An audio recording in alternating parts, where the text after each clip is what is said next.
hivavaka isika. Ary Jesoa Kristy zoky be fitio, ianao ilay teny tonga nofo. Ianao ilay fiainana ho an'izao tontolo izao, fiainana ho anay. Anao ny fanjakana, anao ny fahefana, anao ny fanapahana. Koa asehoy aminay Jesoa Tompo ny fahefanao. Ataovy takatray ny tianao ambara amin'izao teninao izao. Azavao ny sainay. Izahay mba tsy ho mpiain'ny mpanadino na faly ny andre fotsiny, fa tena ho feny fankatoavana ahazo fiainana avy amin'izany teninao izany, ka voaharo amin'ny loza izay ho avy. Ny anaran'i Kristy Jesoa nanaovana ny vavaka. Amen.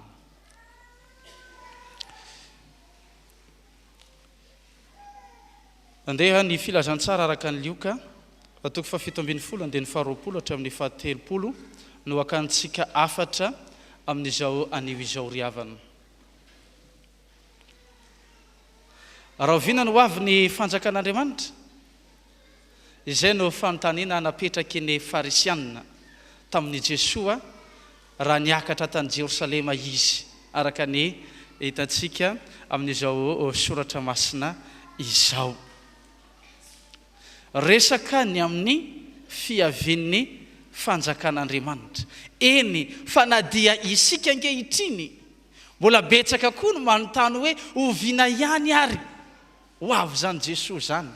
Oviana ary ilay farany. Betsaka no mametraka zany fanontaniany zany. Mamaly zany fanontaniany zany i Jesoa amin'izao perikopa eo ambany masontsika izao.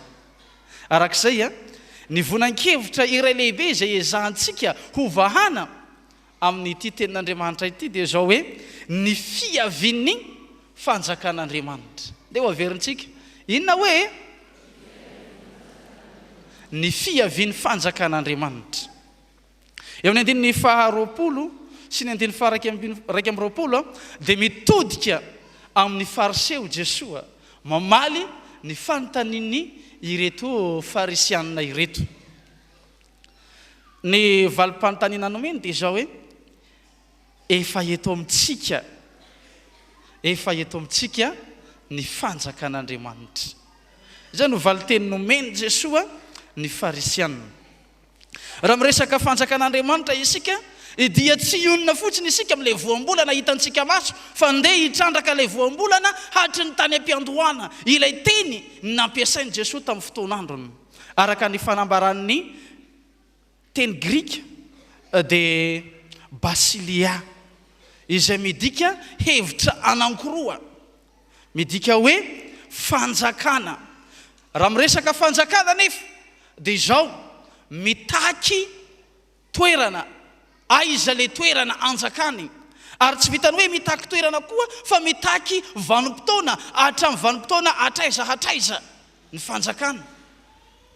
Tsy ho anefa no resahina, fa ity hevitra faharoa ity dia le atao hoe fanapahana sy fahefana, izay tsy voafetran'ny toerana, izay tsy voafetran'ny fotoana. Ary io no nandiso hevitra ny maro raha miresaka izany fanjakan'Andriamanitra izany, satria ny hevitra izy ireo fa misy toerana hanapahany sy hanjakany, ary indrindra ao anatin'ny vanim-potoana hatreto ka hatreto. Ambaran'ny Salamo 2:20 andininy 7:20 izay efa nivakintsika teo dia zao hoe an Jehovah ny fanjakana, ary izy manapaka ny fireneny samihafa.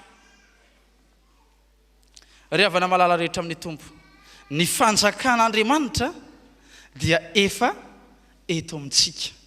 Tsy ilay fanjakana ara-politika hita maso, ilay mipetraka amin'ny toerana anankiray ka ivezivezeny rehetra miditra sy mivoaka hoe mba te hiona amin'ny filoha, mba te hiona amin'ny mpanjaka.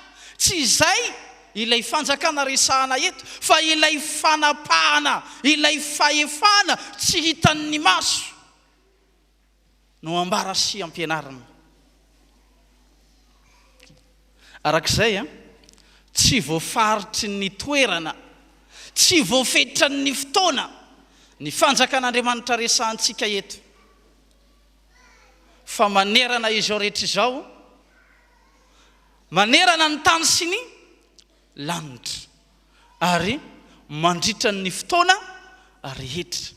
Arak'izay dia tsy misy fetran'ny fanjakan'Andriamanitra, ary izay no mahatonga Jesoa milaza hoe efa eto amintsika ny fanjakan'Andriamanitra.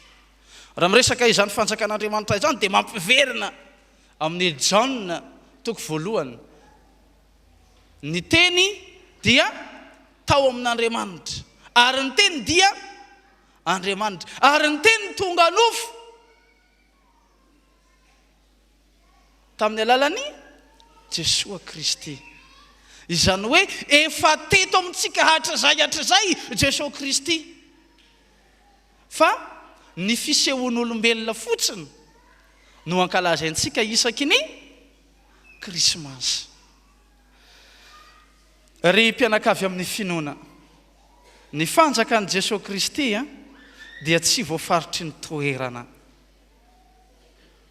fa ny fanatrehany amin'ny alalan'ny asany, ny fanapahany amin'ny alalan'ny fahefany no mamaritra ny fisiny. Arak'izay ny fiasan'i Jesoa Kristy, ny fahefan'i Kristy manapaka ao anatintsika no maneho fa tanteraka ao amintsika, monina ao amintsika izany fanjakan'Andriamanitra zany. Ny fanapahana resahana eto dia ilay hery sy fahefana entiny manapaka ny herin'ny fahamezinana rehetra, entiny mandresy ny hery ratsy samihafa, ary indrindra ilay asan'ny fanahy masina ao anatintsika mitarika atsika ho amin'ny fiainana, ho amin'ny fahafantarana, fahalalana bebe kokoa momba an'Andriamanitra, ary indrindra manitsy ihany koa ny lalantsika raha sendra diso. Ry havana, miasa ao anatintsika ny fahefan'Andriamanitra, maneho ny herin'ny Andriamanitra, manamontsamontsana ny heriny aretina rehetra, indrindra manilika sy mandroaka ny asa matin'ny Satana ao anaty, ary mamaha ihany koa ireo endriky ny volan'ny olana samihafa eo amin'ny fiainantsika. Io ilay fahefan'Andriamanitra, io ilay fanjakan'Andriamanitra ao anatintsika.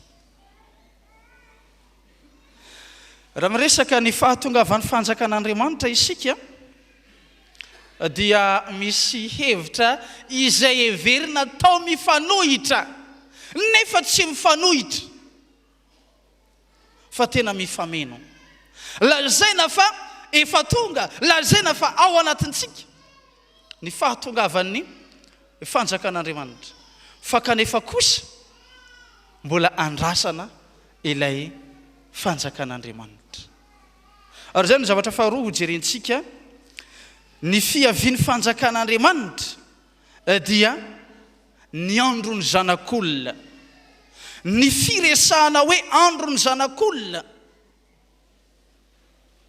dia mamerina ao an-tsaina indray ilay voalazan'i Daniel toko 7:7, indrindra fa ny mahafahefana feno ao amin'i Jesoa Kristy.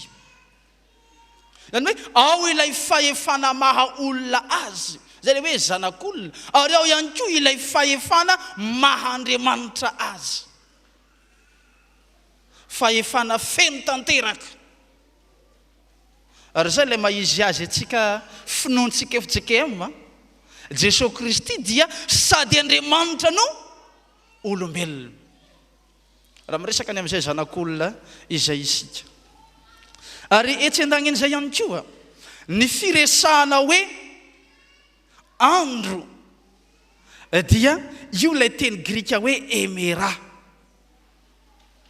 izay midika andro tokana, satria saingile no ilazany azy ao. ilay andro tokana, ilay andro tsy misy pahay, ilay andro iverenan'i Jesoa Kristy indray hitsara ny velona sy ny maty. Io ilay andro fandravana. Araka izany ry havana, raha miresaka hoe andron'ny zanak'olona isika dia ilay fotoana farany izay tsy misy pahalala. Eny fa na Jesoa Kristy tenany aza tsy mahafantatra sy tsy mahalala io andro izay anirahan'Andriamanitra azy hiverina eto tany indray. Ny Apokalipsy 7:20, andinin-ny faha 1:20 dia mampianatra atsika ny amin'izany fiverenan Jesoa Kristy indray izany.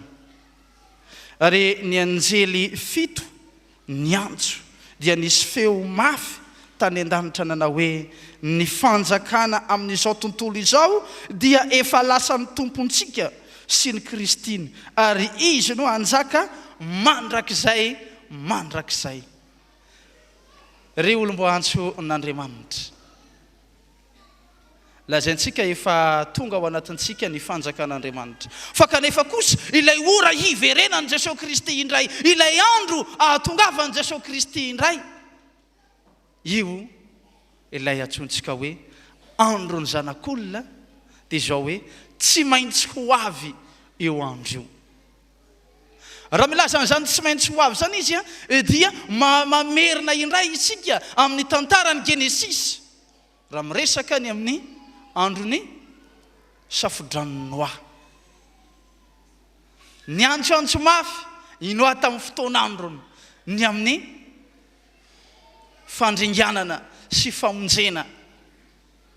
Midira ao anaty sambo-fiara dia ho sisy ny olona hoe rediredinao zao, sa misy adalainao amin'izao. Ary etsy an-daniny amin'ny fotoana izay tsy ampoizina, eny fa na dia inoa koa aza tsy nahalalany amin'izay, fa rehefa tonga amin'ny fotoana midira ianao nefa andro migaingaina be ny masoandro dia idio ary indrigno ny varavarana. Dia tahaka izay zany no ilazana ny fahatongavan'io andro ny zanak'olona io izay tsy misy pahalala. Raha miresaka an'izay koa dia izao manome fampitandremana ny tompo amin'ny mpianatra. Tary amin'ny andinin-ny 20 sy ny andinin-ny 120 nitodika manokana tamin'ny farisianina Jesoa namaly ny fanontanian'ny fariseo. Fa teo amin'ny andinin-ny 12 hatramin'ny andinin-ny 13 kosa dia nitodika manokana tamin'ny mpianatra indray Jesoa. Zao le izy ry mpianatra, ho avy zany andron'ny tompo zany, noho zany mampitandrina, ary le tena zava-dehibe ao anatiny zany hoe fahatongavan'i Jesoa Kristy indray zany, dia io fampitandremana io ngay hisy voafitaka hoe aty izy ary Kristy ato ny fanjakany. Ry havana, efa endrika sahady zany ny amin'izao vaninandro iainantsika izao. Fiangonana misy anareo tsy izy aiza koa izy fiangonana anabatisan'ny zaza zay tsy malala ninninina. Aty aminay ny tena izy, any aminay ny tena manaja ny sabata. Endrika ny zava-misy iainantsika ankehitriny avokoa zany rehetra zany, fa zao ny fampitandremana, tandremo voafitakiny zany. Indro ry Kristina, indro ty le fanjakana. Ary ao anatin'izay ihany koa ry havana, fampafantarana zany andro ny zanak'olona izany, dia io ilay andro amin'ny famaliana. Eo no amalin'Andriamanitra ny fahotana. Ary indrindra ihany koa famalian'Andriamanitra soa ho an'izay mendrika izany, dia ireo izay nandray an'i Kristy Jesoa tao anatiny, ireo izay nampiditra ny fanjakana io ho ao anatiny, ilay fanjakana tsy tamaso nyresantsika tary amin'ny fizarana voalohany. Ary havana, manao antso ankehitriny, meteza handray an'io fanjakana io, handray an'io fahefan'ny Kristy io anapaka ao anatintsika. Raha miresaka an'izay a dia zao hoe maneho foana atsika ilay endriky ny fanjakana. Dia raha vao miresaka zay a dia misy foana hoe mpanjaka, dia misy ireo mpiara-miasa aminy.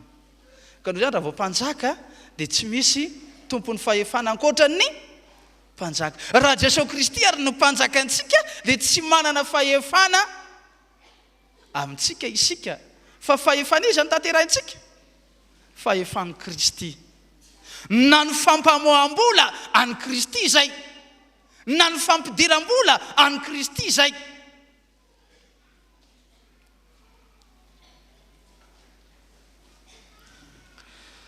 Ary ny zavatra anankiray tsara ho fantatra ihany koa momba ny hoe andron'ny Zanak'olona dia izao ry havana.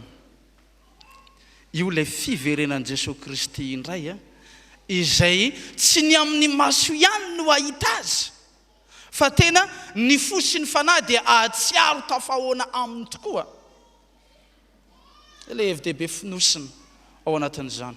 Ary io fahatsapan'ny fo sy ny fanahy io dia maneho sahady fifaliana ho an'ny olom-bovonjy, ary maneho ihany koa fidradradradrana ho an'izay ho very. Eo dia avy amin'izay no mandoa Jesoa, iaho ane ka mba efa nandroaka demoni tamin'ny anaranao ihany, iaho ane mba zao ihany. Dia ho an'izay ho very dia hoy izy ny Tompo hoe tsy fantatro ianao, miala amiko ry mpiatsara velatsy. Fa ho an'izay voavonjy kosa avy hatrany dia miramirana ny endriny, feno faliana izy. Ka hoy Jesoa hoe ry mpanompo tsara, natoko tamin'ny kely ianao dia ho tendreko anapaka ny be, midira amin'ny fifalian'ny tomponao. Koa eto am-pamarana na repin'ny kristianina dia zao hoe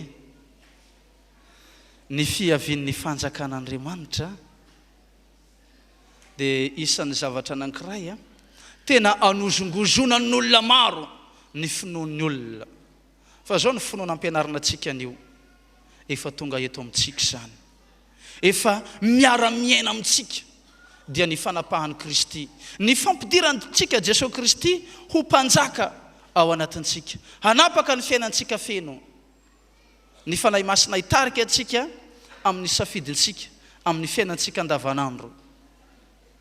Ny fandraisantsika an'izay dia ahatonga antsika ho voavonjy raha tonga ilay andro iray hiverenan'i Jesoa indray hitsara ny velona sy ny maty ho amin'ny fitsarana, dia afaka amin'izany isika, ho afaka amin'izany ianao. Ary zay ry havana anao hirarena amintsika rehetra ny ahatonga antsika ho voavonjy, ho afaka amin'izany andron'ny Zanak'olona izany ka hanam-piadanana. Ho azy Andriamanitra ny voninahitra. Amen.